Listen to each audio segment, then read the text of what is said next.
It all started with an email sent by Frederick Pierce on behalf of SUNY Cortland.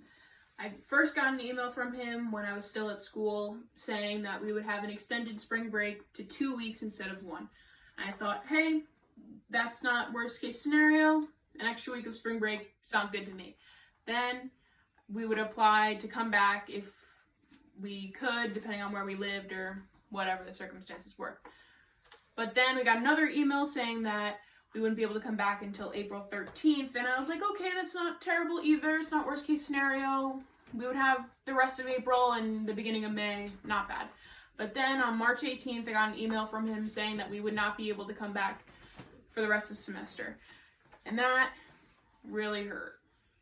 I was in denial. I thought, no, we're going to go back. It's going to be fine. Like, they'll take it back. The virus will stop within the next 2 weeks and we'll be able to go back to school.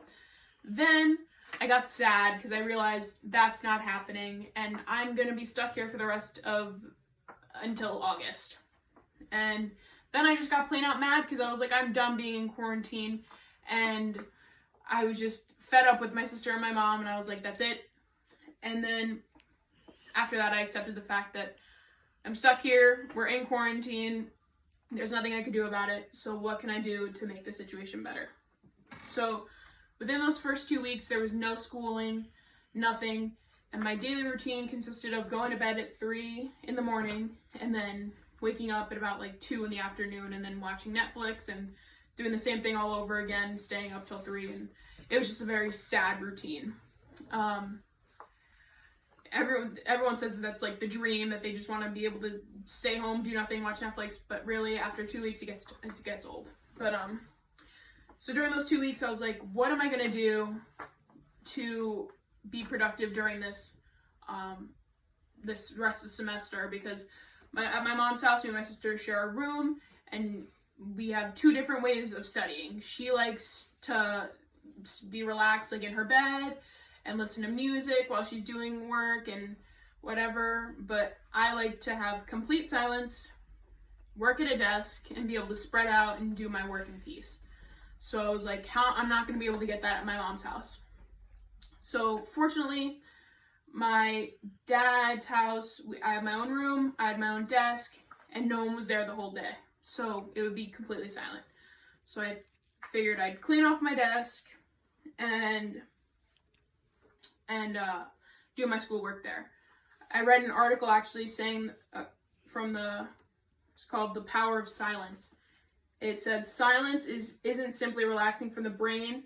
Silence could make you a little smarter too. They described a study done with mice saying that they, after listening to silence for 2 hours a day or a week or something like that, they gained more neurons, helping with their memory. So I ran with the idea.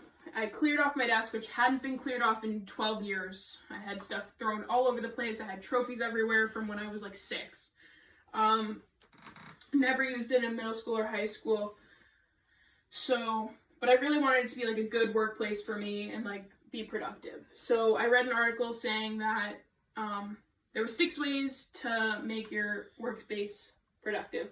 The first one was to personalize it. I put up pictures of my friends from school. There's a picture of me and my sister when she was born, stuff like that. And then also another one said to have electronics moved. I usually put my phone on my bed, and then to keep the workspace clean. So I like to keep everything organized. I have a miscellaneous paper holder to keep it clean, and then also creating opportunities to move. So I have a mini fridge. I go get water. I go downstairs. I go to the bathroom, stuff like that, like just moving around. So I'm not sitting here all day. And I also do yoga or work out inside. So I have my computer that I bring with me back and forth. I have my daily agenda, which I write down everything I'm going to do for the day and then everything for the next day if I don't finish it in that day. I also have my notebooks where I write my notes for my classes, some textbooks, my public speaking playbook textbook, which is the most important one, some over here, and some hand sanitizer because that's essential in these days, and a fidget spinner because sometimes in my Zoom classes I seem to get bored, so I just like try and use that to keep me on task. So, but just being at home is an ideal situation for learning, but I'm just trying to make the best out of it. And I honestly think I'm lucky to be able to have like a space that's quiet, because not everyone has that when they come home, because of depending on like their living situation. But in the beginning I was just confused like everyone else, and with the help of SUNY Cortland's website, very up to date, answering questions like my parents constantly asking me when the reimbursements are going to come in and for the rest of the semester. I just told them to look at the SUNY Cortland website, because they're pretty up to date and very helpful with that. But everyone is doing the best that they can in this challenging time. No one has been in a situation like this, so we're all learning. This is all everyone's first time. So we're just all doing the best that we can, and that's all you can ask for. So thank you.